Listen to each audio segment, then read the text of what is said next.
Today we'll be making 2 sweet compound butters. And since I am currently practicing social distancing and working from home, and my daughter Ava is so sweet, she is going to help me make these 2 butters today. Let's get started. First I'll knock out the steps that involve a blade, 3 diced mangoes,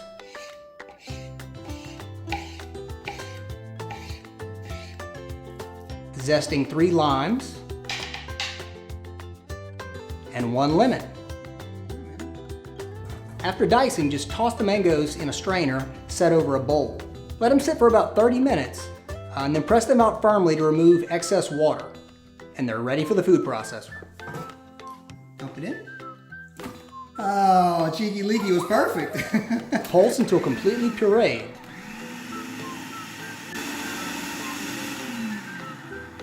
Remove the mangoes from the processor to get ready for 1½ sticks of butter. That is softened, unsalted, by the way. I think that looks good.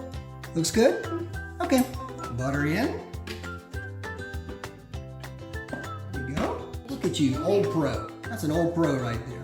And then that, you can just push down. All right, well, let's get this other stuff in there. The zest of our lemons and limes. We have 1 tablespoon of fresh ginger paste, 1 tablespoon of honey. There you go. That's my girl. I did it. Of course you did it. And pulse until smooth and creamy. See how it's creamy? If it breaks, it won't be creamy anymore. We don't want that, right? Pretty simple. Simple. That's right. Scoop this into a serving dish and you're ready to go. For the cane vanilla version compound, again we'll start out with 1½ sticks of unsalted softened butter.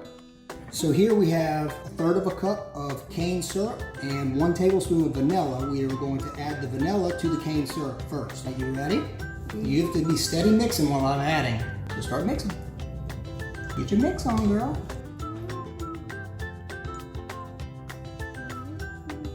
Now we'll put it into a pretty dish and show everybody what you made. Okay. Now for immediate use, you can put the butter into serving dishes, or for longer storage, up to 6 months, you can store it in the freezer.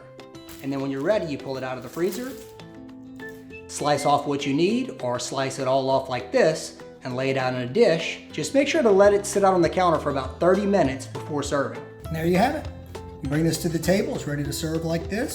It's great on rolls, crackers, or just by itself, really, if you're that kind of a butter junkie, but just about anything. Thank you for watching.